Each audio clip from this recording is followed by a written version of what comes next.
এগুলো যদি বাংলাদেশে কর্মসংস্থান তৈরি করতেন, 36 লাখ যুবক এখন বেকার বাংলাদেশে। এই মানুষগুলো দেখলাম বাইরের দেশে যে রাস্তা ঝাড়ু দেয়, রুটি বানায়, থালা বাসন মাজে, পায়খানা সাফ করে। এরা দেশে টাকাগুলো পাচার না করলে এই দেশের টাকা দিয়ে সম্মানজনক কর্মজীবন তৈরি করা যেত, কিন্তু নিজের এখন আর ভোগ করতে পারছেন না। আমাদের কপালেও আপনারা আগুন লাগিয়ে গেলেন। কি ঋণ এখন জানেন? এই দেশে এখন কেউ জন্ম নিলে 1,02,000 টাকা ঋণ তার মাথার উপরে, অথচ এগুলো সব জন্মে দায়ী এই 1628 জন মানুষ মাত্র। এই 1628 জন যদি ঠিক হয়ে যেত না, এই দেশটা মালয়েশিয়ার মতো ঠিক 2004 সাল থেকে দাঁড়িয়ে যেত। মালয়েশিয়ার মতো দেশ এই বাংলাদেশের যদি প্রায় 5 ডবল এত বড় দেশ, অথচ এরকম সমতল ভূমি খুব কম, শুধু পাহাড় আর পাথর। এরকম একটা দেশকে মাহাথির মোহাম্মদ দাঁড় করিয়ে দিয়েছে, বিশ্বের বুকে আছে। আর আমরা যে জায়গায় ছিলাম আরো নিচে নামতেছি। বলে ডিজিটাল হয়েছে। কিসের ডিজিটাল? বলে টাল হয়ে গেছে।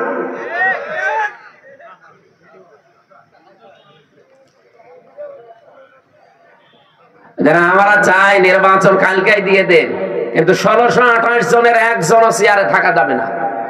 যারা জালেম ছিল, জালেমের দোসর ছিল, সবগুলো তাড়াতাড়ি নামিয়ে দেন, নতুন মানুষ ওখানে বসান। এই 15.5 বছরে যারা বৈষম্যের শিকার, নাটোরের জেলার ডিসি গেছে কুষ্টিয়ায়, কুষ্টিয়ারটা এসেছে কুড়িগ্রাম, কুড়িগ্রামেরটা চট্টগ্রাম, এই পাল্টিয়েছে।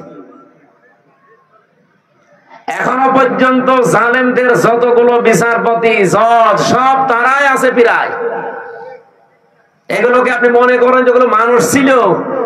কালকে একটা বিচারপতির ভিডিও দেখছিলাম, ও এখনো পর্যন্ত হাসিনার গুণগান গায়। ওর নাম হচ্ছে শেখ আহমেদ জমাদার। আমার মনে হয় ওরা যদি কুকুরও দেখে, কুকুরও ঘৃণা করবে। পৃথিবীতে স্বৈরাচার যারা হয়ে যায় তাদের কয়েকটা ক্ষতি সামনের সম্ভাবনা দেখা দেয়। তার 1 নম্বরে পৃথিবীর প্রত্যেকটা সৃষ্টির ভেতরে আল্লাহ একটা ঘৃণা তৈরি করে দেয় তার প্রতি। আপনি তামাম দুনিয়া এখন খোঁজ নিয়ে দেখেন, দুনিয়াতে যারা এখনো স্বৈরাচার আছে তাদের প্রতি শুধু আমরা না, পৃথিবীর যত সৃষ্টি আছে সবার ভেতরে ঘৃণা তৈরি করে দিয়েছে কে? বলেন। 2 নম্বরে ওরা যখন মারা যাবে দুনিয়া থেকে, ওদের জীবনের কোন ভালো কাজ আল্লাহ কবুল করেনি, আর সর্বশেষ সে যদি ভালো হতেও চায় আল্লাহ সেই লাইন বন্ধ করে দেয়। আপনি ফেরাউনের দিকে তাকানো, কিন্তু শেষ কথা এটা বলেছিল, আন্নাহু লা ইলাহা ইল্লাল্লাযী আমানাত বিহি বানু ইসরাঈল ওয়া আনা মিনাল মুসলিমিন।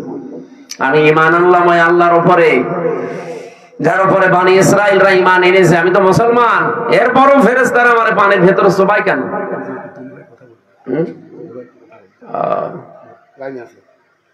সালাম আলাইকুম দুলা ভাই। ওয়ালাইকুম আসসালাম। না না ঠিক আছে।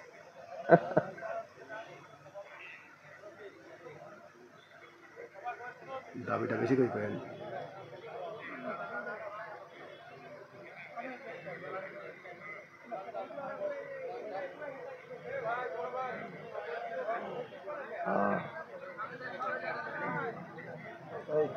আপনার পরিচয় না, আপনার সাথে আমার এমনিও পরিচয় আছে। আমি আপনার বাড়িতে যাইছিলাম না রামসার কাজীপুরে, আমি 2 বার গেছি।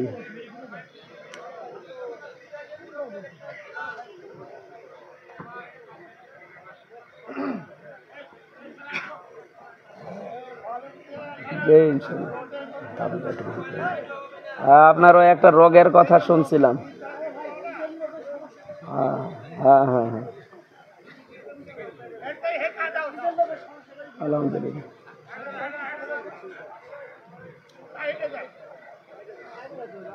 জি ঠিক আছে, সে আমানুল্লাহ। আমি আলোচনায় আছি তো।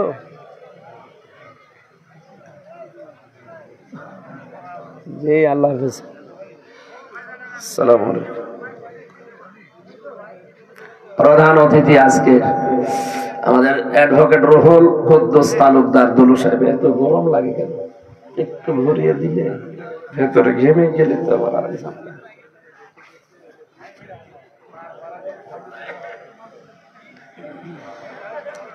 ওখানে থাক, একটু ঘুরিয়ে দেন।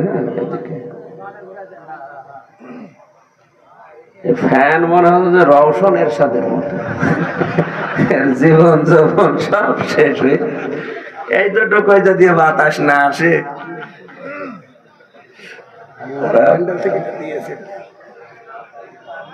ঠিক আছে, প্রশ্ন যা দেবেন মোনাজাতের আগে দেবেন। যাদের আছে ভাই বোনেরা, যাদের প্রশ্ন আসে লিখে রাখবেন, মোনাজাতের আগে পাঠিয়ে দেবেন, আমরা কথা বলবো। ঘন্টাখানিক কথা বলবো ইনশাআল্লাহ, থাকবেন না? ঘন্টাখানিক সময় দেন।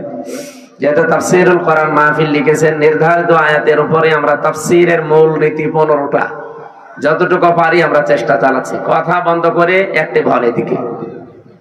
সম্মানিত ভাইরা, আমরা কথা তুলছিলাম কি, পৃথিবীর ময়দানে আল্লাহ রাব্বুল আলামিন যত স্বৈরাচারের জীবনী আমি পড়েছি, এই মানুষগুলোর বড় ক্ষতি হচ্ছে, ঘৃণা তৈরি করে দেয় সৃষ্টি জগতের ভেতরে তার প্রতি। 2 নম্বরে ওর শেষ ঠিকানা, যেটা জীবনের শেষ দিন পর্যন্ত যখন ভালো হওয়ারও চেষ্টা করে, ওকে আল্লাহ আর ভালো করার রাস্তা রাখে না।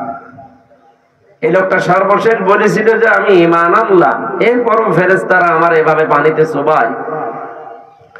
আল্লাহ রাব্বুল আলামিন ডাক দিয়ে বলেন, আল-আন, এখন, আকাদ আসাইতা ক্বাবলু ওয়া কুনতা মিনাল মুফসিদিন, এর আগে তুমি বড় সন্ত্রাসী ছিলে, স্বৈরাচার ছিলে, ফ্যাসাদকারী ছিলে, জমিনে তোমার জন্য আমার বান্দা বান্দিরা আতঙ্কে ছিল।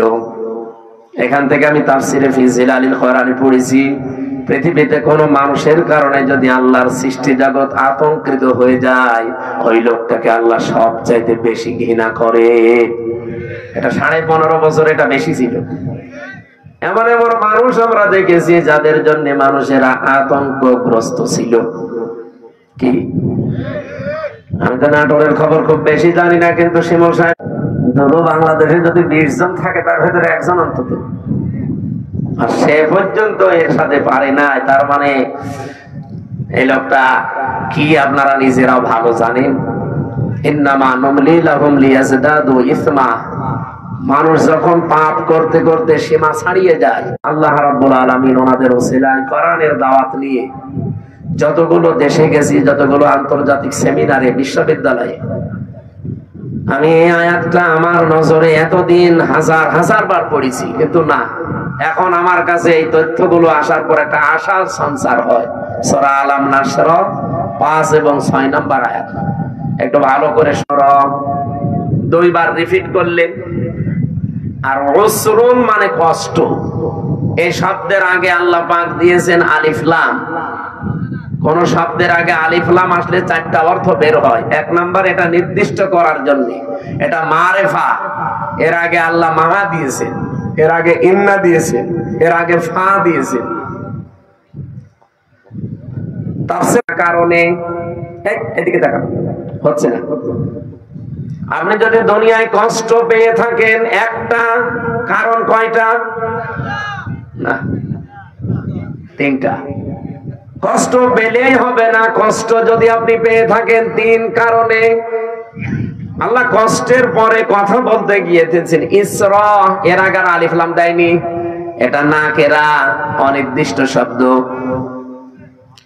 মুফাসসিরিন ইকরাম বোঝাতে চায় আল্লাহর বক্তব্য, দুনিয়াতে যদি কেউ একটা কষ্ট সহ্য করে, কমপক্ষে তার ওই কষ্টের সাথে 70টা সুখ। কষ্ট পান, তার জন্য আপনার জন্য 70টা সুখ আল্লাহ রেডি করবে না? নেই। হাসিনাও কিন্তু কষ্ট পেয়েছিল, কিন্তু এই 3 কারণের মাইরে। এবার আসেন তো, এই 3 কারণের কষ্ট আমাদের জীবনে আছে কিনা।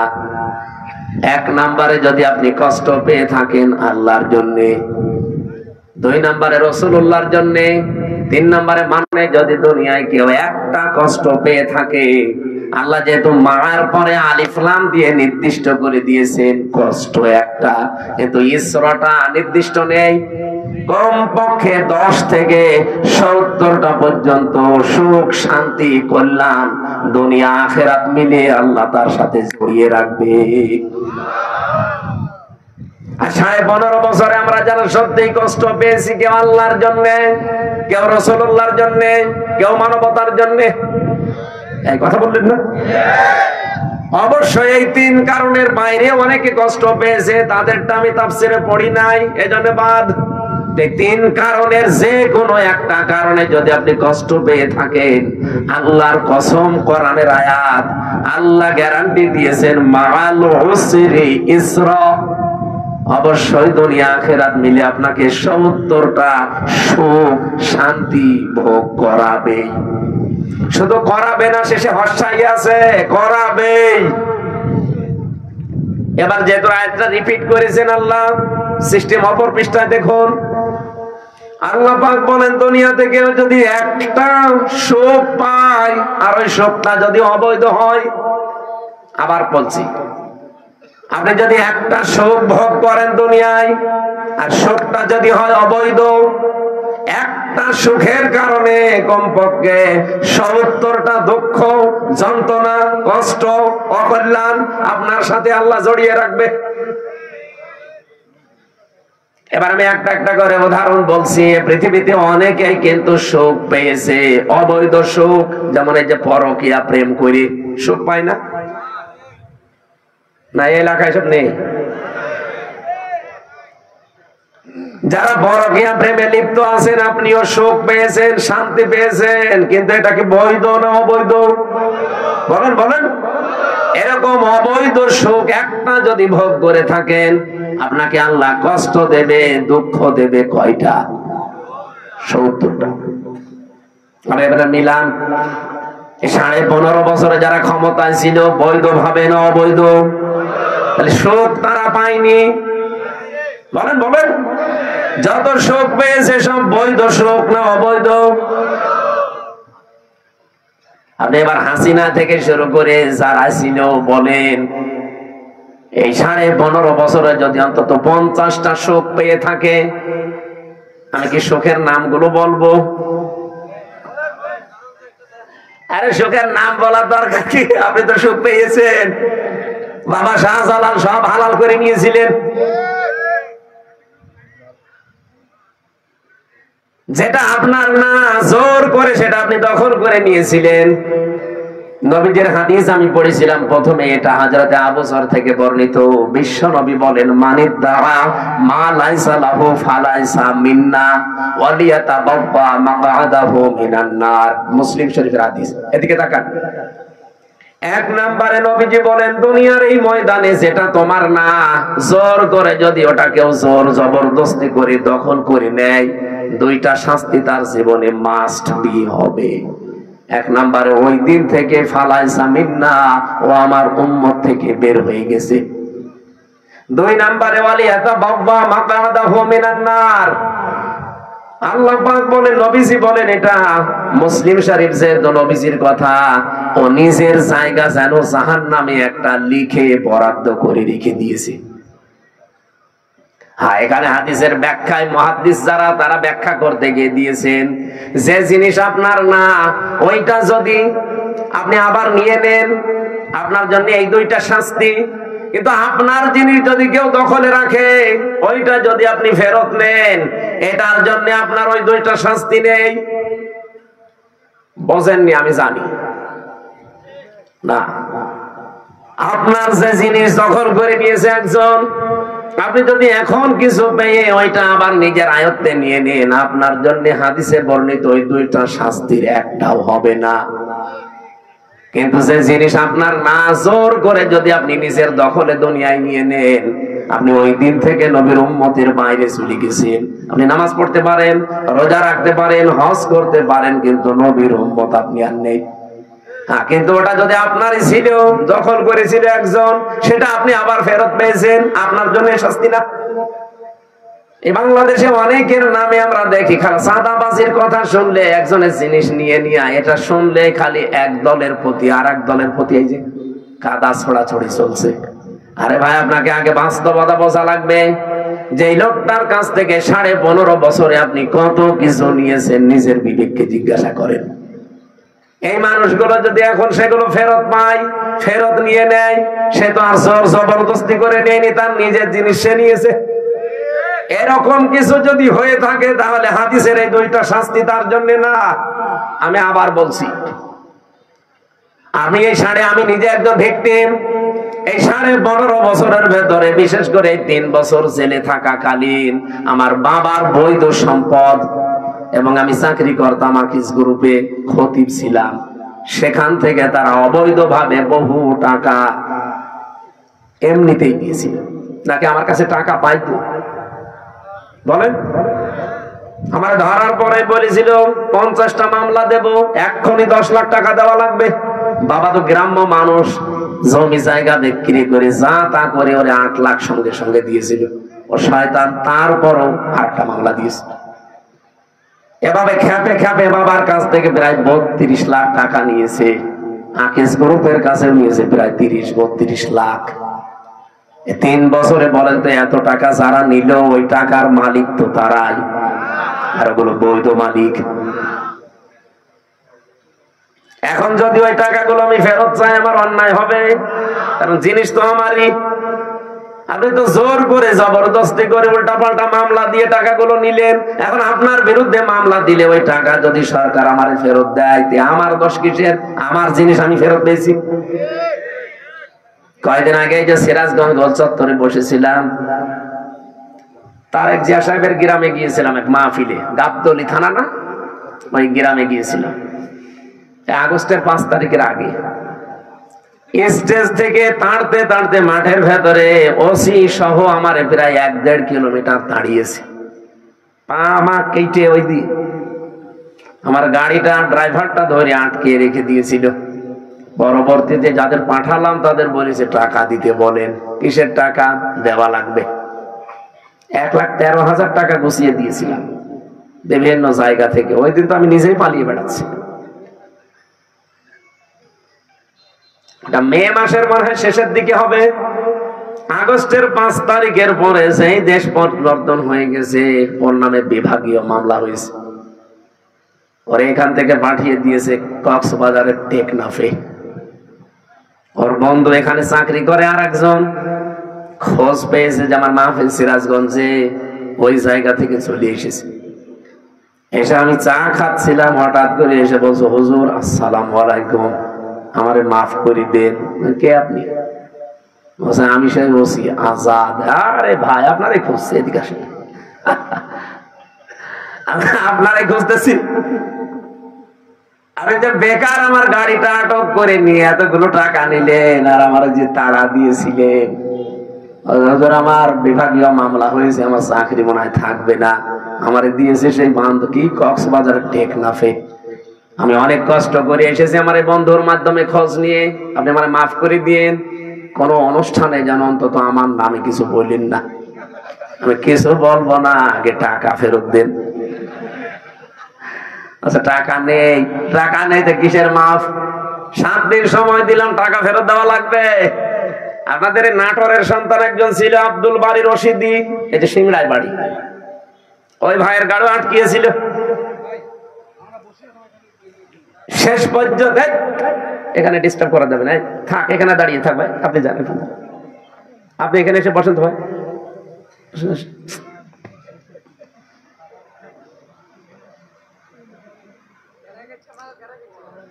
কথা বলা যাবে না ভাই। ওনারা যেই বলেছে ভাই 7 দিন সময় দিলাম, টাকা ফেরত দেওয়া লাগবে না, তা কিন্তু আমি এখন যে ডিএমপি কমিশনার আছে সাজ্জাদ হোসেন, আমি কিন্তু জায়গা মতো বলবো, আত্মীয় আমার, হুজুর টাকা দিয়ে দেবো। 7 দিন পরে 1 লাখ টাকা ফেরত দিয়েছে।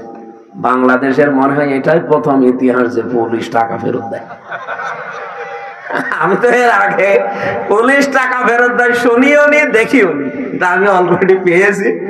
আর 13,000 হুজুর এটা মাফ করাই লাগবে, তোর মিষ্টি খেতে দিলাম। ওই যে পুলিশ দাঁড়িয়ে আছে। পুলিশ কারো কাছ থেকে টাকা নিলে ফেরত দেয়, এটা প্রথম ইতিহাস। এখন ওই টাকা যে ফেরত দিল, আমি কি জোর করে নিয়েছি নাকি আমার টাকা আমি নিয়েছি বলেন? এইরকম করে যারা এই 15.5 বছরে বহু টাকা বিভিন্ন জায়গায় দখল করে নিয়েছিলেন, ওই টাকা এখন আমাদের ফেরত দেন। আমি আশা করছেন কে বসাতে চাই আপনি বুঝেছেন। সুতরাং যারা এতদিন মাল কামিয়েছেন, বাংলায় বললাম, এই টাকাগুলো যার কাছ থেকে নিয়েছেন তার ফেরত দিয়ে দেন, নাই তো সে আপনার কাছে যে নেবে তখন তার নামে আপনি বদনাম বের করবেন, উনি জোর জবরদস্তি করে, চাঁদাবাজি করেছে, তার জিনিস ফেরত দিয়েছে। এরকম যত জায়গায় যার জিনিস ছিল সবগুলো ফেরত দেন। ইসলামী ব্যাংক যাদের, তারা ফেরত পেয়েছে। আরো কিছু আছে, আমরা চাই সবগুলো তার ফেরত দিয়ে দেন, নিজে দুনিয়া থেকে মুক্ত হন।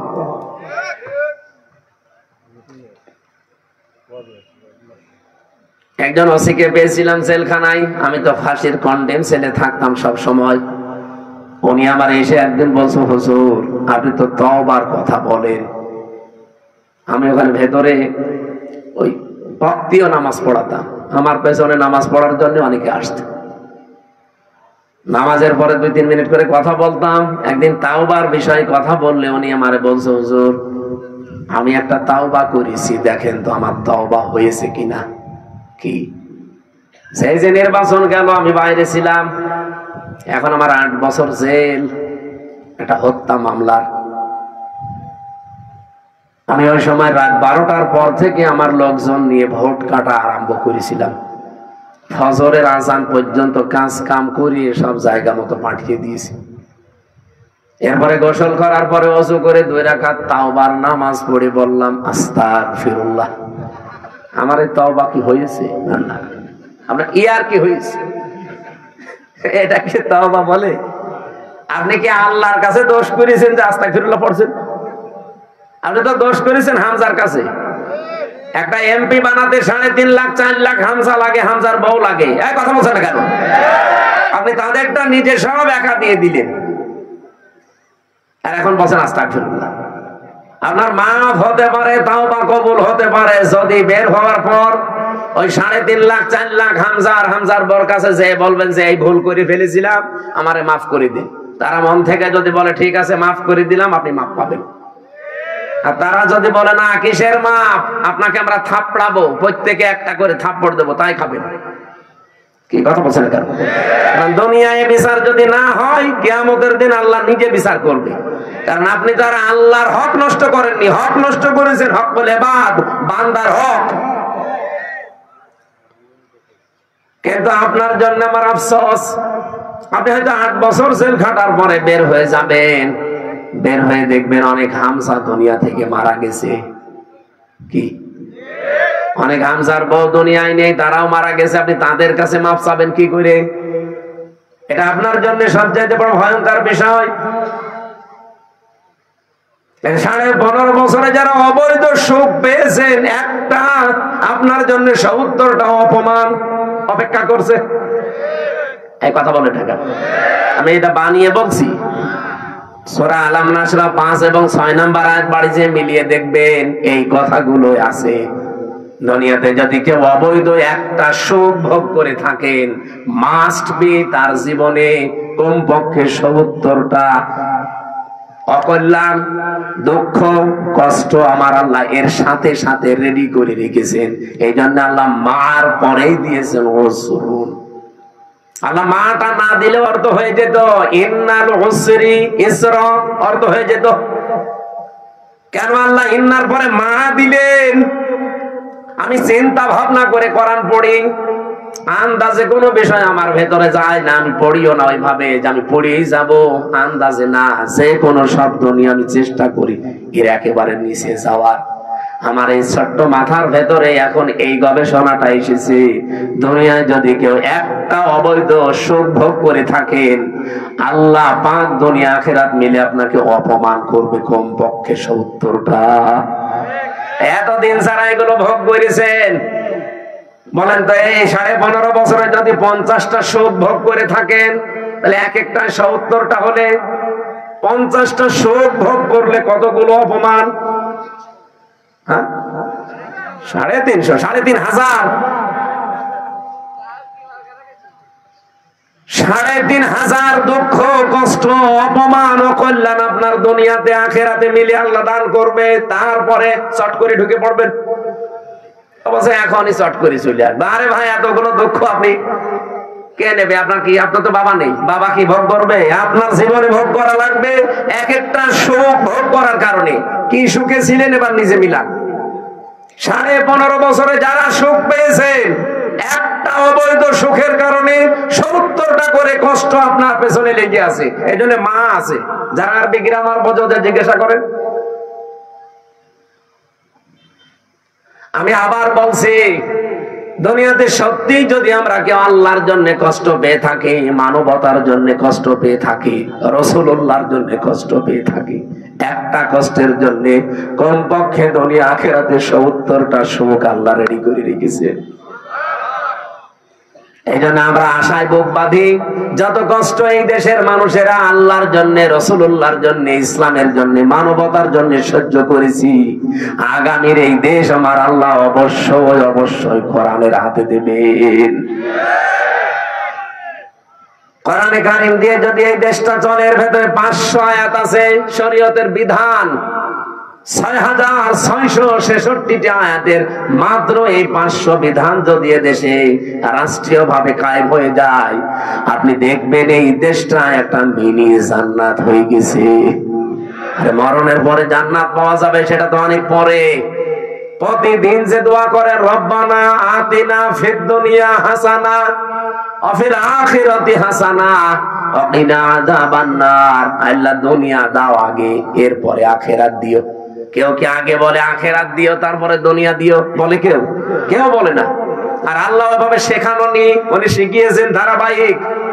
কাবা শরীফে গিয়ে দেখলাম রুকনে ইয়ামিনী থেকে শুরু করে হজরে আসওয়াদ, এই জায়গাটা লক্ষ লক্ষ হাজিরা যাবার সময় এই আয়াতটা পড়ছে, রব্বানা আতিনা ফিদ দুনিয়া হাসানা ওয়া ফিল আখিরাতি হাসানা ওয়া কিনা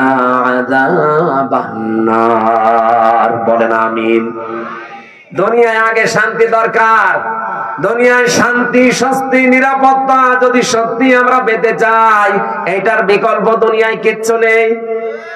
কারণ বহু মানুষ চেষ্টা করেছে এর আগে এটা বাদ দিয়ে, শান্তি দিতে পারে নাই। আপনি তাকান এই পৃথিবীর দিকে, কত মানুষ শান্তি দেওয়ার জন্য চেষ্টা চালিয়েছে, কিন্তু কাঙ্ক্ষিত মানের শান্তি দিতে পারে নাই।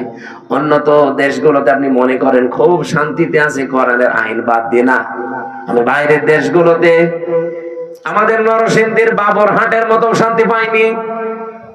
রাত 8টা, 8:30টার পরে বড় বড় মার্কেট গুলো, শপিং মল সব বন্ধ করে দেয়, কারণ নিরাপত্তা দেওয়ার মতো তাদের হাতে কোনো মাল ম্যাটারেস নেই। এত পাহারাদার, এত উন্নত প্রযুক্তি, এইটা যদি থাকে, তারপরও তো বাংলাদেশে এটা এখন নেই। মানে নরসিংদী বাবরহাটে রাত 12টা, 1টা, 2টা নেই, দেখেন মানুষ কিভাবে ব্যবসা করছে। হযরত ওমর জানিয়েছিলেন, কোরআনের 500 আইন যদি পৃথিবীতে কায়েম হয়ে যায়, হাজরে আসওয়াদ থেকে হাজরা মাউত পর্যন্ত, সানাই থেকে হাজরা মাউত, এ বিশাল রাস্তা, একজন সওদাগার লক্ষ লক্ষ টাকার মালামাল নিয়ে চলতে থাকবে, একজন যুবতী মেয়ে পোড়া শরীরে গহনা গাঁঠি নিয়ে চলতে থাকবে, ওর মনের ভেতরে একটা ভয় কাজ করবে না, শুধু আল্লাহর ভয় বাদে অন্য কারো। আমরা তো ওই রকম পরিবার চাই, ওই রকম সমাজ চাই, ওই রকম দেশ চাই। টেকনাফ থেকে তেতুলিয়া পর্যন্ত একজন মানুষ লক্ষ লক্ষ টাকা নিয়ে আসবে, ওর মনের ভেতরে চিন্তার ভয় থাকবে না, চুরির ভয় থাকবে না, কোন ডাকাতির ভয় থাকবে না, একটা ভয় থাকবে কার? বলেন বলেন। মিনি জান্নাত হয়ে যাবে দেশটা। ওই দৃশ্যটা আমরা চোখে দেখতে চাই।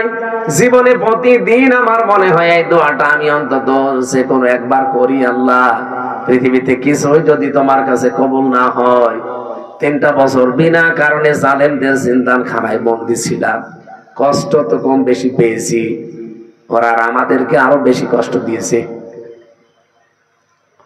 আমি তারেক জিয়া সাহেবের পিএস জনাব মিয়া নুরউদ্দিন অপু ভাই, ওনার বন্ধু গিয়াসউদ্দিন মামুন ভাই, এই 2 জনের সাথে আর আল্লামা মামুনুল হক, এই 4 জন আমরা পাশাপাশি ছিলাম 3 বছরে। মিয়া নুরউদ্দিন অপু ভাই আর মামুনুল হক, এই 2 জনের যে স্যাক্রিফাইস আমার প্রতি আমি জীবনও বলতে পারবো না। এখানে যেখানে যাই আমি অপু ভাইয়ের জন্য, মামুন ভাইয়ের জন্য, মামুনুল হকের জন্য আগে দোয়া করি নেই, আল্লাহ পাক দুনিয়া আখিরাতে তাদের যেন উত্তম পুরস্কার দান করেন। বহু কষ্ট পেয়েছে লোকগুলো বিনা কারণে, বিশেষ করে অপু ভাইয়ের মতো মানুষ। এখন পরিবর্তন হয়ে গেছে যতটুকু, কি কষ্ট দিত এই মানুষগুলো। 24 ঘন্টা সিসি ক্যামেরা লাগিয়ে, 2 জন পাহারাদার আমাদের 4 জনের জন্য আলাদা বসানো, 24 ঘন্টা তালা লাগানো, ফাঁসির কন্ডেম ছেলে। মনে হচ্ছে আমরা কি করেছি। খালি ওনাদের তারেক জিয়ার সাথে সম্পর্ক আর আমাদের ইসলামের সাথে সম্পর্ক এই। তাছাড়া আমার কি দোষ পেয়েছিল বলে? আমারে মামলা দিয়েছে, আমি নাকি আনসারুল্লাহ বাংলা টিমের প্রধান, কি অসাতা আমি জানি। সেই ভুয়া মামলা দিয়ে 3 বছর রেখে দিবে। আরে জেলে দিলেও তো থাকা যায়, নাটোরে তো জেলখানা। জেলা কারাগার গুলোতে থাকা আর বাড়িতে থাকা প্রায় সমানই। কিন্তু আমাদের এই গেছে হাই সিকিউরিটি জেলে, ফাঁসির সেল, কন্ডেম সেল, ওর ভেতরে আবার 24 ঘন্টা তালা লাগানো। কিছু পড়তেও দিত না। একবার কারারক্ষী দেবদুল্লাহ বললাম যে স্যার একটা বই নিয়ে এসে দিতে পারেন না? আমার সুন্দর সুন্দর বই আছে, একটা নিয়ে দেব। এসে দেখি দিয়েছে বঙ্গবন্ধুর আত্মজীবনী। এটা বই করবো কি না, অনেক জ্ঞান আছে এর ভেতরে। পড়েছিলাম, ওরাটা কি করবো, কোনো বই নেই তো, সারাদিন সারা রাত ওই বই। কয়েকদিন পরে থেকে আবার দায়িত্বে এসেছে, বললাম যে ওই বই শেষ হয়ে গেছে, আর একটা ভালো বই নিয়ে এসে দেন। এবার নিয়ে এসে বঙ্গবন্ধুর ছেলেবেলা। আপনি আর বই পান না? ওখানে বঙ্গবন্ধু কর্নারে শুধু এই বই আছে। পরের দিন আর একটা বই দিল, বঙ্গবন্ধুর চীন সফর। রাগ করে বললাম আপনি আর কোন বই নিয়ে আসবেন না, আপনি যদি পারেন, হিন্দু মানুষ তো আপনার কাছে তো বলে লাভ নেই, কোন মুসলমান কারারক্ষী অন্তত দায়িত্বে আসুক। আশরাফুল বলে একজন আসলেন, ওর এখানে নাম লিখা মনে করলাম যাক, এরা আর কিছু না, হালকা পাতলা ইমান তো আছে। বললাম যে ভাই আপনি একটু তাফসীর নিয়ে এসে দেন তো। সারাদিন এই বসে থাকা, 24 ঘন্টা তালা লাগানো, আপনি তো সূর্যের আলো নিতে দেন না। আল্লাহর ইশারা 2টা তাফসীর নিয়ে এসেছে দেখি, ফিজিলালিল কোরআন আর তাফহিমুল কোরআন। এই পৃথিবীতে 42টার উপরে তাফসীর আছে, সবচাইতে বেশি আমি ভালোবাসি এই 2টা তাফসীরকে, আর আল্লাহও মিলিয়ে দিয়েছে এই 2টায়। ওখান থেকে বসে বসে যতগুলো বিষয় আমি নোট করেছিলাম, ওরা তো লিখতে দেয়নি, ভালোভাবে চুরি করে করে যা করেছিলাম ওইটা আজকের তেলাওয়াত কৃত আয়াতের ভেতরে হালকা আছে। আমরা এবার কোরআন থেকে আরম্ভ করি নাকি কষ্ট হয়ে যাচ্ছে, একটু বেশি সময় হয়ে গেল। জবান খুলে সূরা মুলকের 2 নাম্বার আয়াত, মাত্র একটা আয়াত পড়েছি।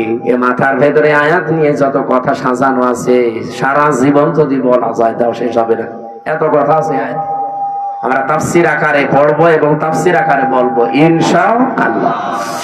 জবান খুলে কোরআনের সোনালী আয়াত পড়েন। আউযু বিল্লাহি মিনাশ শাইতানির রাজিম। বিসমিল্লাহির রহমানির রহিম। الذي خلق الموت والحياة ليبلوكم أيكم أحسن عملا وهو العزيز الغفور صدق الله العظيم। কোন সূরা জানো? মুলক। মুলক মানে রাজত্ব, মুলক মানে আমরা যাই ভাবি, যাই করি না কেন, যাই চিন্তা ভাবনা আমাদের থাক, বিভিন্ন রাজনৈতিক দল করার কারণে আলাদা চিন্তা ভাবনা থাকতে পারে, কিন্তু রাজত্বের আসল মালিক কিন্তু আল্লাহ। এটা আপনাকে বিশ্বাস করা লাগবে। যদি এর ভেতরে অন্য কেউ ঢোকে আপনি মুশরিক। এই কথা বলছেন? রাজত্বের মালিককে ক্ষমতায় পৃথিবীতে কেউ দিতে পারবে না আপনাকে। ক্ষমতায় দিতে পারবে শুধুমাত্র আমার আল্লাহ। হ্যাঁ, আপনার যদি অন্য কোন বিশ্বাসের ভেতরে ঢোকে যে না আমেরিকা আমারে পারবে, ভারত আমারে পারবে, জনগণ আমারে পারবে, আল্লাহর কসম আপনার ঈমান শেষ, আপনি মুশরিক হয়ে গেছেন। কিয়ামতের দিন আমল আখলাক যদি মানুষের কমও থাকে, কিন্তু ঈমানটা যদি তার নির্ভেজাল থাকে, আমার আল্লাহ তারে মাফ করে দেবে। আমল আপনি গাড়ি গাড়ি করেছেন, কিন্তু ঈমানের ভেতরে যদি ভেজাল থাকে, ওয়াকাদিমনা ইলা মা আমিলু মিন আমালিন ফাজআলনাহু হাবাআম মাগফুরা। এই পৃথিবীতে কোন মানুষ যদি শিরিক যুক্ত আমল নিয়ে আল্লাহর কাছে হাজির হয়, যে এই দেখেন ওর আমলটা দেখার পরে আল্লাহ ধুলি কণার মতো ওর মুখের উপরে নিক্ষেপ করবে। আল্লাহর এক বান্দা আয়াতটা নিয়ে চিন্তা করছিলেন। এক বাজারে গেছে বাজার করার জন্য, হঠাৎ বাজারওয়ালা দোকানদারকে 100 টাকার একটা নোট দিয়ে বাজারগুলো সদাইগুলো দিয়ে দেন। অনেকটা এভাবে উলট পালট করে বলছে, হুজুরে টাকা চলে না, অচল টাকা। এর মাঝে যে একটা দাগ থাকার দরকার ওটা নেই, এটা জাল টাকা, ভেজাল। আপনি নিয়ে যান, অন্য সময় দিয়ে যাবেন। যেই বলেছে এটা জাল অচল, উনি সেন্সলেস হয়ে গেছে। লোকজন এসে বলেছে, দোকানদার এই লোকটাকে মেরেছেন। বলছে না, একবার হুঁশ ফেরান। পানি দিয়ে বাতাস দিয়ে যখন হুঁশ ফিরিয়ে এসেছে, পরে জিজ্ঞাসা করছে, ভাই আপনি অজ্ঞান হয়ে গেলেন কেন? লোকটা বলছে, দেখেন ওকে আমাকে কিচ্ছু বলে নাই, মারিও নাই, বকাবকিও করে নাই, শুধু টাকা দিয়েছিলাম। টাকাটা উলট পালট করে বলছে এটা জাল টাকা, অচল, চলে না। আমার জীবনে একটা ধাক্কা লেগেছে যে আমারও তো একটা টাকার নোট আছে, তার নাম হায়াত। তার নাম কি বলেন বলেন? আমার তেলাওয়াত কিন্তু আয়াতের দ্বিতীয় শব্দই কিন্তু এইটা, আল্লাযী খালাকাল মাউতা ওয়াল হায়াতা। আল্লাহ বলেন আমি তোমাদের মউত আর হায়াত বানিয়েছি। লোকটা ডাক দিয়ে বলছে, আমারও একটা হায়াত আছে, একটা নোট আছে টাকার, তার নাম এই 50, 60, 70 বছরের হায়াতের জিন্দেগি। আমি যদি এখনই মারা যাই, রব্বুল আলামিন যদি আমার হায়াতটা হাতে করে বলে, বান্দা এটা অচল, চলে না। এর ভেতরে শিরিকের কিছু দেখতে পাচ্ছি, এর ভেতরে মানুষ ঠকানো আমল দেখতে পাচ্ছি। যায়িকাতুল মাউত ওয়া ইন্নামা তুওয়াফাউনা উজুরাকুম ইয়াউমাল কিয়ামাহ। সূরা আলে ইমরান 4 নাম্বার পারা 13 নাম্বার পৃষ্ঠা 13 নাম্বার লাইনের 185 নাম্বার আয়াতের প্রথম অংশে আছে। এটা তাফসীর ইবনে কাসিরে পাবেন। রব্বুল আলামিন বলেন প্রত্যেকেই কিন্তু মারা যাবে। এদিকে তাকান। এখানে যারা আমরা আছি খুব বেশি হলো আর 60 বছর, 70 বছর, খুব বেশি হলো 100 বছর পরে একজন থাকবেন না। নতুন মানুষ এই জায়গায় এসে জমিন চাষ করবে, কথা বলেন না কেন? তার মানে 100 বছর পরে আমরা যারা এখানে আছি, নারী পুরুষ সবাই কবরের বাসিন্দা। মাত্র 100 বছর। আর যদি 200 বছর পরে আপনি এই নাটোরের এই জাঠিয়ান এলাকায় এসে যদি বলেন এই বাড়ি আমার, ওই বাড়িতে ওই সময় যারা বসবাস করবে তারা আপনাকে চেনে না, কি? আর আপনিও তাদেরকে চেনেন না, কিন্তু বাড়ি ঘর আপনার, আপনি চিনতে পারছেন। এখন এসে যদি বলেন এই বাড়ি আমার, আল্লাহর কসম আপনাকে ঢুকতে দেবে না। আমি আমার নিজেরটা বলছি, এই যে কোরআন আমার সামনে, আমি জেলখানায় গিয়ে এগুলো আরো বেশি উপলব্ধ করতে পেরেছি, কারণ একা একা থাকতাম। আমার বাবার নাম রিয়াজউদ্দিন, তার বাবার নাম জাহান আলী, তার বাবার নাম নওয়াজ আলী। এরপরে আমি আর চিনি না, সত্যি কথা বলছি, এরপরে পুরুষ আমি আর চিনি না। আর আমি নওয়াজ আলীকে দেখি নাই, আমি জাহান আলী পর্যন্ত দেখেছি। এখন এই নওয়াজ আলীর বাবা মাত্র 70-72 বছর আগে মারা গেছে। এই লোকটা এখন যদি এসে বলে কুষ্টিয়ায় এই 2 তলা বাড়ি আমার, এই ভিটা আমার, ওর দাঁত মুখ খুলে ফেলবো না? লন্ডনে করা যায় কথা? কিসের নওয়াজ আলীর বাবা আপনি? আমি তো নওয়াজ আলীকে চিনি না। এক কথা বলছে না কেন? বলেন তো আমার বাবা রিয়াজউদ্দিন, জাহান আলী, নওয়াজ আলী, তারপরে আমি চিনি না। আমি তাও 3 পুরুষ পর্যন্ত বললাম। এ ভাইরে জিজ্ঞাসা করেন তো, 3 পুরুষও পারবে না? খুব 2টা পারবে মনে হয়। তাহলে ওনার 3 পুরুষের আগে 4 নাম্বারটা যদি এখন এসে নাটোরে ওনার বাড়িতে বলে যে এটা তো আমার বাড়ি ছিল, আমি এখানে থাকতে চাই, কসম আল্লাহর, যত বড় দাড়ি হোক ও বাড়ি উঠতে দেবে না। বলবো আপনার জায়গা না থাকলে মসজিদে থাকেন, সকালবেলা চলে যান। এই যে পাশের জেলা রাজশাহী, 3 দিন আগের ঘটনা কি ঘটেছে দেখেছেন? 4টা ছেলে মেয়ে ডক্টর, অথচ ট্রেনের নিচে মাথা দিয়ে মরে গেল। 4টা ছেলে মেয়ে। কারণ কোরআনে কারিমের যে নির্দেশগুলো ছিল সন্তান হওয়ার পরে 11টা, আপনি খালি জন্ম দিয়ে ছেড়ে দেবেন তা না। ওই 4টা ছেলে মেয়েকে যদিও কোরআনে বর্ণিত 11টা শিক্ষা দিত, যে বৌমা 2টার কারণে লোকটা আত্মহত্যা করলো, ওই রকম বউ ছেলেরা 14টা বাদ দিয়ে দিত। আমাদের জাতির পিতা হযরত ইব্রাহিম আলাইহিস সালাম তার সন্তান ইসমাইলকে বলেছিলেন যে তোমার ঘরের চৌকাঠটা পাল্টিয়ে ফেলো, তার মানে তোমার এই বর আচরণ ভালো না, এর পাল্টিয়ে ফেলো। উনি কিন্তু বুঝে ফেলেছিলেন যে বাবার মনে দুঃখ দিয়েছে। এইজন্য এখানে একটা মাসলা বের হয়, আপনার বাবা যদি ইসলামী কোনো কারণে আপনার বউ বাদ দিয়ে দিতে বলে, বাবার কথা অনুযায়ী বউ বাদ দেওয়া যায়, কিন্তু 4 কারণে। আপনি বাবা ওই যে যৌতুকের টাকা পাইনি এই জন্য বাদ দিতে বলছে, ওই রকম বাবার কথা মানা যাবে না। এরকম বাবা আছে না, যে চাহিদা ছিল সে পর্যন্ত হয়তো পূরণ করতে পারেনি। এমনকি অনেকে এই যে বরযাত্রী নিয়ে যাওয়ার সময় ছেলের বাবা এই কথা বলে যে বিয়ায় আমি কিচ্ছু চাই না, শুধু 500 লোক খাওয়াবেন। আপনি কি ফকির নাকি? আর বরযাত্রী যাওয়ার এই সিস্টেমটা বন্ধ করা দরকার। এটা ইসলাম না, এটা হিন্দুদের কালচার। কোথায় পেয়েছেন এই সিস্টেম? বরযাত্রী ইসলামে আছে, ইসলামে আছে অলিমা। অলিমা ছেলের বাড়ি হয় না মেয়ের বাড়ি হয়? আর যে বরযাত্রী কোন বাড়ি? কোথায় পেয়েছেন ঘন্টা? এটা বাদ দেওয়া লাগবে আজকে। যারা এখানে আছেন মুসলমান, অন্তত অন্য ধর্মের লোক নেই, আজকে থেকে হিন্দুদের এই কালচার বাদ। কোন বাড়িতে কেউ বরযাত্রীর দাওয়াত দিলে যাবেন না, বলে না ও হারাম, আমি খাবো। কোন কারণে? কারণ মেয়ের বাবা যদি মন থেকে আপনাকে কিছু না দেয়, চা নেবেন, একটা পান নিলেও পানটাও হারাম। আর আপনি মরণের খাওয়া খান, যে 10 পিস করে গোস্ত খায়, তারপরও বলে না কিছুই হয়নি। তোর হবে কি করে? অত রাক্ষস। বরযাত্রী যাওয়া যাবে? গিয়েছেন কোনদিন? এটা বন্ধ করা লাগবে। অলিমা করবেন, অলিমা করা যায় যাচ্ছে।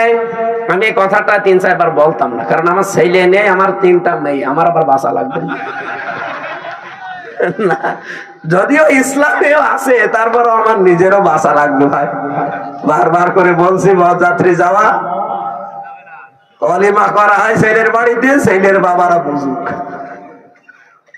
না। এই যে এই লোকটা ট্রেনের নিচে মাথা দিয়ে মরে গেল, এই যদি ছেলে মেয়েকে আল্লাহর পরে মা বাবার স্থান, এটা যদি কোরআন থেকে হাদিস থেকে ছোটবেলা থেকে শেখাতো এই দিনটা, তাহলে এই 2টা ছেলে ওর বউ দরকার হয় বাদ দিয়ে দিত, তারপরও বাবাকে ভাবে বাড়ি থেকে বের করে দিত না। লোকটা সারাদিন বাড়িতে জায়গা পায়নি, শেষ পর্যন্ত স্টেশনে না খেয়ে সারাদিন ছিল, সকালবেলা যে মরে গেছে। এরকম সন্তান যেন কারো না হয়। আরে সন্তানের তো শুধু দোষ না ভাই, আপনি ওইভাবেই তৈরি করেছেন তাকে। আল্লাহর পরে যে আপনার স্থান সে তো জানেই না। এখানে মাসলা হচ্ছে, বাবার কথা যদি শরীয়ত সম্মত হয়, বাবা যদি বলে বউ রাখা যাবে না, এর ভেতরে আমি শরীয়তের এই জিনিসগুলো ভুল পাই, তাহলে বাদ দিয়ে দেওয়া লাগবে। কিন্তু মায়ের কথা শুনে বউ তালাক দেওয়া জায়েজ নেই। এই মাসলাটা মনে রাখবেন। বাবার সম্মান কিন্তু মায়ের চাইতে খুব বেশি না, 3 গুণ বেশি মায়ের মর্যাদা। কয় গুণ? কিন্তু মায়ের কথা শুনে কেউ বউ তালাক দেওয়া জায়েজ নেই, কারণ শাশুড়ির সাথে আর বৌমার সাথে সম্পর্ক মেয়ে আর মায়ের মতো জীবনও হয়নি, হবেও না। যেখানে হয় সেটা একেবারে সোনায় সোহাগা। শাশুড়ি যারা এসেছেন, বৌমা যদি আপনার ছেলেকে ভালোবাসে বেশি, তার সাথে অন্তত অন্তরঙ্গ থাকে বেশি, অনেক শাশুড়ি বলে আমার বৌমা আমার ছেলের দখল করে ফেলেছে। আরে আপনার তো নামাজের সেজদায় পড়ে শুকরিয়া আদায় করা দরকার যে আপনার ছেলে অন্তত শুধু বউ নিয়ে ব্যস্ত থাকে, অন্য জায়গায় লাইন করে না। ছেলের সুখের জন্য একটু ছাড় দেওয়া যায় না? এখানে যারা শাশুড়ি বসে আছেন, অবশ্যই আপনাকে ছাড় দেওয়া লাগবে, কারণ আপনার ছেলের সুখের জন্য 10 মাস 10 দিন আপনি কষ্ট করেছিলেন, 22 থেকে 25 বছর একাধারে কষ্ট করলেন। এখন আরেকজনের হাতে অন্তত সে আছে, তার সুখের জন্য একটু স্যাক্রিফাইস করা লাগবে আপনাকে। এরকম শাশুড়ি আমরা চাই। এরকম মা আমাদের দরকার নেই। এই মার এদিকে মন পাওয়া যায় না, ওদিকে বউর মন পাওয়া যায় না, শেষে আমরা রোগী হয়ে যাই। এরকম পরিবার দেশে নেই, বলেন নেই না? সম্মানিতা শাশুড়ি যারা আছেন, আপনাদের আমি হাতে পায়ে ধরে বলছি, আপনার বৌমার সাথে আপনি মেয়ের জিনিস নিয়ে, হয়তো বৌমার জন্য 1000 টাকার একটা শাড়ি কিনেছে, মায়ের জন্য 800 টাকা দিয়ে 200 টাকা কম বেশি এই ঝগড়া চলছে। আমি কি বেশি বলে ফেললাম? এরকম পরিবার দেশে নেই? আপনি মনটা উদার করতে পারেন না যে আমি তো সারা জীবন অন্তত ভোগ করেছি, এখন যুবতী মেয়ে ওরা করুক, আর আপনার বাইরের মানুষ হতো আপনার ছেলের অন্তরঙ্গ, একটু শান্তিতে থাকলে আপনার ছেলেও শান্তিতে থাকবে। বহু পরিবার এরকম অশান্তি দেখি শুধুমাত্র এই শাশুড়ির ছোট মনের কারণে। নাকি নাটোরে আমার মনে হয় বেশি বলা হয়ে গেল। আছে এরকম মানুষ, আমি জানি। সম্মানিতা মা বোন যারা এসেছেন, বিশেষ করে পুত্রবধূ, আপনি আর 100 বছর পরে বললাম তো থাকবেন না, আল্লাহর কসম, দুনিয়া যেহেতু থাকার জায়গা না, শাশুড়িকে নিজের মায়ের মতো ভাবতে শুরু করেন আজকে থেকে। এত মুরব্বী মানুষের কিছু উল্টা পাল্টা হতেও পারে, নিজের মা বাবা ভুল করলে তো মাফ করে দেন। আর অন্যের মা এখন মনে করছেন শাশুড়ি তো আমার মা না, কিছু হলে স্বামীর কানে তুলে দেন, তার মনটাও তো খারাপ হয়ে যায়। আর আমি নিজে একজন স্বামী, যত স্বামী এখানে বসে আছে প্রত্যেক স্বামীর পক্ষ নিয়ে বলতে পারি, আপনি যদি সত্যি আমার মন চান, আমার মাকে বাবাকে নিজের মা বাবার মতো আপনাকে মনে করা লাগবে, নাই তো জীবনও আপনি আমার মন পাবেন না। হয়তো উপরে আপনাকে ভালোবাসবো আমার ছেলে মেয়ের কারণে, কিন্তু জীবনও আপনি আমার মন পাবেন না। আশা করছি এটা একটু ছাড় দেবেন, নিজের মা বাবার মতো আপনি মনে করে দেখেন, দেখেন পরিবারটা একটা মিনি জান্নাত হয়ে যাবে। বিশ্বনবী জানিয়েছেন, পরিবার যখন কোন স্ত্রী লোক মারা যায় এ অবস্থায় যে তার স্বামী তাকে দেখে বলে যে না, আমার বউ কিন্তু সত্যি আমার মন মতো ছিল, নবীজি বলেন এই স্বামী স্ত্রীর লাশ দেখে যদি গ্যারান্টি দিতে পারে ওই স্ত্রী জান্নাতি। নামাজ পড়ে নাই, রোজা রাখে নাই, পর্দা করে নাই, কথাগুলো এখানে নেই। খাদিজাতুল কুবরার পুরা জীবনী পড়লাম, জীবনে 1 ওয়াক্ত নামাজ পড়েননি, একটা রোজা রাখেননি, জীবনে একদিনের জন্য পর্দায় থাকেননি, জীবনে একটা হজও করেননি, একটা টাকা যাকাতও দেননি, কিন্তু তাকে আমার আল্লাহ নিজে সালাম পাঠিয়েছেন। এই একজন মাত্র মহিলা পৃথিবীতে যাকে আল্লাহ নিজে সালাম দিয়েছেন, আর নিজে জান্নাতে ঘর বানিয়ে তার জন্য সুসংবাদ পাঠিয়েছেন এই একটা মাত্র মহিলা। অথচ জীবনে কোনোদিন নামাজে 1 ওয়াক্ত পড়েননি, একটা রোজা রাখেননি, জীবনে একদিনের জন্য পর্দায় ছিলেন না। কারণ কি? কারণ এগুলো সব নাজিল হয়েছিল তার ইন্তেকালের পরে। কথা বোঝেন? এই বিধানগুলো সব নাজিল হয়েছিল তার ইন্তেকালের পরে, এজন্য উনি করতে পারেননি। কিন্তু আল্লাহ তাকে সালাম দিয়েছেন এবং ঘর জান্নাতে বানিয়ে আলাদা তার জন্য পাঠিয়েছেন। এমন একটা ঘর খাদিজার জন্য আল্লাহ বানিয়ে রাখলেন যে ঘরের ভেতরে কোনো নয়েজ নেই, কোনো আওয়াজ নেই, গোলমাল মুক্ত। তার জীবনী পড়তে গিয়ে আমি ব্যাখ্যায় পেয়েছি এটা একটাই মাত্র কারণ। কি? একটাই মাত্র কারণ, হযরতে খাদিজাকে আল্লাহ জান্নাত দেওয়া, সালাম দেওয়া, যে জীবনে কোনোদিন তিনি স্বামীর মনে একদিনের জন্য দুঃখ দেয়নি। স্বামী যখন বাইরে থেকে আসতো ঘরটা নয়েজ মুক্ত রাখতেন, আওয়াজ মুক্ত রাখতেন, একটা নির্মল শান্ত পরিবেশ তৈরি করে দিতেন ঘরটায়, মনে হচ্ছে বাইরে থেকে এসে জান্নাতে আছে। আল্লাহ এত খুশি হয়েছিলেন স্বামীর এই আচরণটায়, নিজে সালাম তো পাঠিয়েছেন, আবার জান্নাতে ওরকম একটা আলাদা ঘর বানিয়ে সুসংবাদ পর্যন্ত দিয়েছে। আমি নিজে স্বামী সহ যত স্বামী এখানে বসে আছি, আমি গ্যারান্টি দিয়ে বলতে পারি, একটা স্বামী এখন হাত তুলতে পারবেন যে জীবনে কোনোদিন একদিনের জন্য আমার স্ত্রী আমাকে একটা দুঃখ দেয়নি? হাত তোলেন তো। নেই।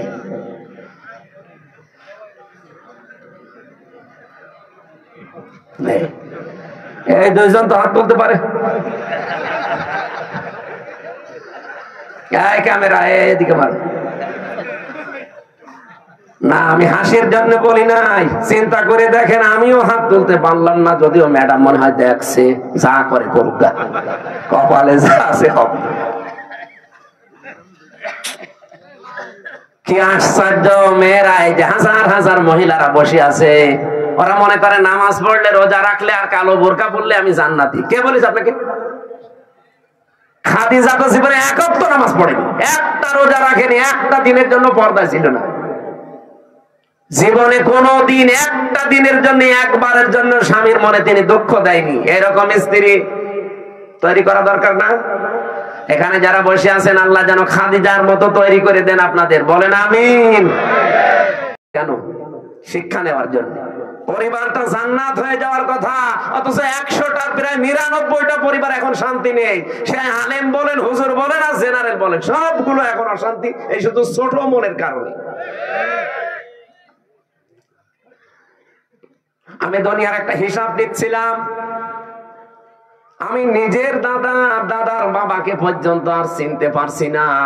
200 বছর পরে আমিও যদি কুষ্টিয়ায় আমার ওই বাড়িতে এসে বলি এই বাড়ি আমি বানিয়েছিলাম, আল্লাহর কসম 200 বছর পরে যারা ওখানে বাস করবে আমারে কুষ্টিয়ায় ঢুকতে দেবে না। দুনিয়া। আল্লাহ এর পরের অংশে দিয়েছেন, ওয়া ইন্নামা তুওয়াফাউনা উজুরাকুম ইয়াউমাল কিয়ামাহ।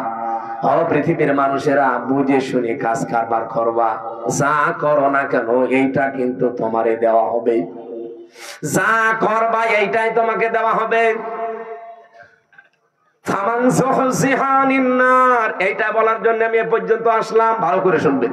ফামান যুহজিহা আনিন নার ওয়া উদখিলাল জান্নাতা ফাকাদ ফাজ। এখানে আয়াতের দুইটা তাফসীর হয়, আলেম যারা আছেন তাদেরকে বলছি ভালো করে মিলাবেন। প্রথম তাফসীর হচ্ছে, ওই লোকটার জীবন আসল সফল, যাকে আল্লাহ জাহান্নামের আগুন থেকে মাফ করে দিয়ে জান্নাতে দিয়ে দেবে, সে লোকটা সফল। আর একটা তাফসীর হচ্ছে, পৃথিবীর ময়দানে যতদিন সে বেঁচে আছে, জাহান্নামের কাজগুলো যখন আস্তে আস্তে ছেড়ে দিয়ে জান্নাতের কাজের দিকে আস্তে আস্তে এগিয়ে যেতে পারে, তখন সে যেন মনে করে আমি সব। 5,000 টাকা থেকে 20,000 টাকা পর্যন্ত লোন নিতে পারবেন। এখন আপনি 5,000 টাকা লোন নেন অথবা 10,000 টাকা লোন নেন, 20,000 টাকা লোন নেন, কিভাবে লোনটা নিতে হবে, অথবা 10,000 টাকা 20,000 টাকা লোন করলে কয়টা কিস্তি দিতে হবে, ওই কিস্তির টাকা। আগে নামাজ পড়তো না, এখন ধরেছে। আগে সুদ খেতো, এখন ছেড়ে দিয়েছে। এরকম কাজ কারবার গুলো যখন আপনি জাহান্নামের কাজ একটা একটা করে ছেড়ে দিয়ে জান্নাতের কাজের দিকে এগিয়ে যেতে পারবেন, আপনি মনে করবেন আল্লাহ পাক আমাকে জীবন সফল করে দিচ্ছে। আপনি বলেন তো, হচ্ছে আপনার জীবনে এটা? না। আগে বিড়ি খেতেন না, এখন আর খান। আগে সুদ খেতেন না, এখন খান। এমনকি এখানেও আমার মনে হয় এমন এমন মানুষ বসে আছে, সুদের টাকা ছেড়ে দেয়, 1000 টাকা দিলে 100 টাকা বেশি দেয়। এরকম মানুষ টাকা ছেড়ে দিয়ে রেখেছে, সেই টাকা ওয়াজ শুনে যে তুলবে, এরকম মানুষ নেই। অলরেডি টাকা ছেড়ে দিয়ে এসেছে, ওয়াজ শেষ করে কালকে যে ওই টাকা তুলবে, সুদের টাকা। নাকি এলাকা এখনো শুরু হয়নি? এটা কারা কারা সুদের টাকা ছেড়ে দেবেন? হাত তোলেন তো। তা দাঁড়িয়ে মানুষ, আপনি কয় টাকা ছেড়েছেন? না, যারা এগুলো ছেড়েছেন আপনি না খেয়ে মরে যান ভাই। সুদের টাকা খাওয়া আর মায়ের সাথে জেনা করার সমান। আরো জোরে বলেন নাউযুবিল্লাহি মিন যালিক। আল্লাহ আমাদের হেফাজত করুন, আমিন। আমাল হায়াতুদ দুনিয়া ইল্লা মাতাউল গুরুর। আল্লাহ বলেন পৃথিবীর এই জমিনটা, পুরা জীবনটাই ধোঁকা, এটা পুরাটা খেল তামাশা, এটা প্রতারণা ছাড়া দুনিয়ার মানুষ কিচ্ছু না। এখনো টের পাচ্ছ না? আমি হামজা যদি এখনই এই অবস্থায় মরে যায়, আপনারা হয়তো খবর পাঠিয়ে দেবেন বাড়িতে যে হামজা মারা গেছে। আমার স্ত্রী, আমার ম্যাডামে কাঁদতে কাঁদতে বেহুশ হয়ে যাবে, আমি জানি, এত ভালোবাসি। হয়তো 2, 3 দিন, 5 দিন, 7 দিন খাওয়া দাওয়া হাফ হয়ে যাবে, খেয়ে না খেয়ে পার করবে। 4 মাস 10 দিনের ভেতরে দেখবেন সব স্বাভাবিক হয়ে গেছে। কি তাহলে আমার নিজের একা না, প্রত্যেকের জীবনে এইটা। 4 মাস 10 দিনের ভেতরে ঠিক আমার শ্বশুর ম্যাডামের নিয়ে অন্য জায়গায় বিয়ে দিয়ে দেবে। কি মাত্র 4-5 দিন সংসার করার পরে ওর বাবার কল দিয়ে বলবে, আব্বা হামজা তো আর কি ছিল, এখন যেটা দিয়েছেন এটা 100 গুণ ভালো। এই হচ্ছে দুনিয়া। আল্লাহ এটা আমাদের বুঝিয়েছেন, জমাল হায়াতুদ দুনিয়া ইল্লা মাতাউল গুরুর। যে হায়াত শব্দটা আছে না, এইটার ব্যাখ্যা করার জন্য আমি আয়াত পড়লাম। আপনাদের কষ্ট হচ্ছে নাকি ভাই? আর আধা ঘন্টা থাকা যাবে না? অনেক ব্যস্ত মানুষ আছে তো, এই জন্য আমি তাড়াতাড়ি করছি, এরা আবার চলে যাবে তো। আমার ভাইরা, আল্লাহ রাব্বুল আলামিন শুরু করলেন, আয়াতের শুরু থেকে দেখবেন, আল্লাযী খালাকাল মাউতা ওয়াল হায়াতা। আমি এমন আল্লাহ কি তোমাদের মউত আর হায়াত আমি বানিয়েছি। এবার চিন্তা করেন, আল্লাহ আয়াত শুরু করার আগে কিন্তু হায়াত আগে দেননি, আগে দিয়েছেন মউত। কি দিয়েছেন? মুফাসসিররা তাফসীর করতে গিয়ে লিখেছেন, আল্লাহ পাক মানুষকে জানাতে চেয়েছেন, পৃথিবীর মানুষেরা পৃথিবীর যত উপরে ওঠো না কেন, এই কথা সব সময় মনে রাখবা যে আমার মরা লাগবে। কি করা লাগবে? আমি প্রধানমন্ত্রী না, আমি সারা পৃথিবীরা যদি মরল হয়ে যায়, এই চিন্তা সব সময় পেছনে রাখবা যে আমার মরা লাগবে। তাহলে দুনিয়ার জীবনটা পরিচ্ছন্ন থাকবে তোমার। জানি মুহাম্মাদুর রাসূলুল্লাহ তাকে পর্যন্ত মরণ ছেড়েছে। তাকে কিন্তু অফার দিয়েছিল আজরাইল এসে, যে যতদিন থাকতে চান আপনি থাকতে পারবেন দুনিয়ার হায়াতে, এরপরে যখন আপনার ইচ্ছা হবে তখন আপনাকে আমি নিয়ে যাব। নবীজি জিজ্ঞাসা করলেন, ভাই আজরাইল, যদি আমি সত্যি থাকতে চাই কতদিন? যতদিন ইচ্ছা পারবেন, তারপরে মরা লাগবে। কারণ কুল্লু নাফসিন যায়িকাতুল মাউত, এটা সবার জন্যে। বিশ্ব নবী তখন ডাক দিয়ে বলেন, ফেরেশতা, মরা যদি লাগে তখন এই নশ্বর দুনিয়ায় আমি আর থাকতে চাই না, আমার মাবুদের কাছে আমারে নিয়ে চলো। হযরতে আজরাইল নিজে বর্ণনা করেন যে আমি শুধুমাত্র তার বুকের উপরে হাতটা রেখেছিলাম, বিশ্ব নবী মুহাম্মদুর রাসূলুল্লাহ চিৎকার দিয়ে বললেন, হাত সরাও। হাতটা সরিয়ে ফেলেছি। ফেরেশতা বলে, হুজুর, আমি আজ পর্যন্ত পৃথিবীতে কারো কাছে জান কবজের অনুমতি চাইনি, আজকেই প্রথম। আপনি হাত সরাতে বললেন, আমি কিন্তু জানি আল্লাহর পরে আপনার স্থান। এত আসানি, এত সহজে দুনিয়ায় কাউকে আমি কবজ করি নাই, যত আসানি শুধু হাতটা রেখেছিলাম। নবীজি বলেন, আজরাইল, এটা যদি তোমার হাত রাখা হয়, মনে হচ্ছে উহুদ পাহাড় আমার বুকের উপরে রেখে দিয়েছে। আমি মুহাম্মদের শরীরে পৃথিবীর মানুষের তুলনায় 70 জন মানুষের শক্তি আমার শরীরে। এত শক্তি আল্লাহ আমার এই শরীরে দেওয়ার পরে তোমার হাত রাখলে যদি আমি হাত সরাতে বাধ্য করতে পারি, যে আমার আর সহ্য হয় না, উহুদ পাহাড় মনে হচ্ছে, আমার গুনাহগার উম্মত যারা দুর্বল, এদের কি আচরণ করবা? যত কষ্ট আছে দুনিয়াতে মরণের, সব আমার বুকের উপরে আজকে দাও। আমার এতিম উম্মত যারা আমার পরে দুনিয়ায় থাকবে, এদের মরণে এত কষ্ট দিও না। হযরতে আজরাইল ওই দিন একটা গ্যারান্টি দিয়েছিলেন, নবী আপনি চিন্তা করবেন না, আপনার উম্মত যদি পৃথিবীতে, কোরআনে কারীমের সূরা বাকারার 255 নাম্বার আয়াত, যেটা আয়াতুল কুরসি, এখানে 10টা ক্ষমতার কথা আছে আল্লাহ। আমি এমনিতে এটা সূরা মুলুক পড়ি নাই। মুলুক মানে ক্ষমতা, মুলুক মানে রাজত্ব। এখানে 10টা বিষয় আছে। এই 10টা বিষয় যদি কোনো মানুষ নিজে পড়তে পারে ফরজ নামাজের পর, আর এই 10টা বিষয় যদি তার প্র্যাকটিক্যাল লাইফে আমল থাকে, এর উপরে যদি জীবন চালাতে পারে, আমি ফেরেশতা গ্যারান্টি দিলাম, মায়ের স্তনে মুখ লাগিয়ে মানুষ যেভাবে ঘুমিয়ে যায়, ঠিক ওইভাবেই সে ঘুমিয়ে যাবে। এরকম মরণ আমাদের দরকার নেই, বলেন? আয়াতুল কুরসিটার আমল চালাবেন, আর আপনি দেখবেন এর ভেতরে কি আছে। আমার যদি আয়াতুল কুরসির আলোচনা আজকে থাকতো, এই 10টা বিষয়ের ক্ষমতার বিস্তারিত বর্ণনা বলতাম, শুধু হাদিসটা বললাম।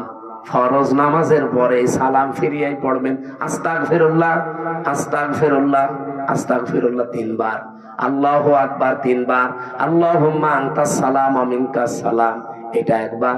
আর আয়াতুল কুরসি কিছু না পড়লে এগুলো মাস্ট বি পড়বেন। আর আস্তে আস্তে যদি এগুলো বুঝতে পারেন যে কি বলছেন, জীবনে যত বেশি সেট করতে পারবেন আপনার চলার প্র্যাকটিক্যাল লাইফে, জীবন চলার পথে, আপনি দেখবেন আপনার জীবন পরিচ্ছন্ন হতে আছে। ওই যে ফামাংসু হুসিহানিন নার ওয়া উদখিলাল জান্নাতা ফাকাদ ফাস, আপনাকে সফল আল্লাহ করে দেবে। আস্তে আস্তে জাহান্নামের কাজ আপনি ছেড়ে দেবেন, জান্নাতের কাজের দিকে আপনাকে ঠেলে ঠেলে আল্লাহ দিয়ে দেবে। আমরা এরকম একটা সুখের মরণ চাই। এরপরের শব্দ ছিল আল হায়াতান, আল্লাহ হায়াত বানিয়েছেন। হায়াত কয় প্রকার? পরে কোরআন শরীফ পড়ে আমি হায়াত পেয়েছি 5 প্রকার। প্রথম হায়াতে আমরা যেটা ছিলাম তার নাম আরওয়া, রুহের জগৎ, যেটা হযরতে আদম নবীর পৃষ্ঠদেশ থেকে আমাদের সবাইকে আল্লাহ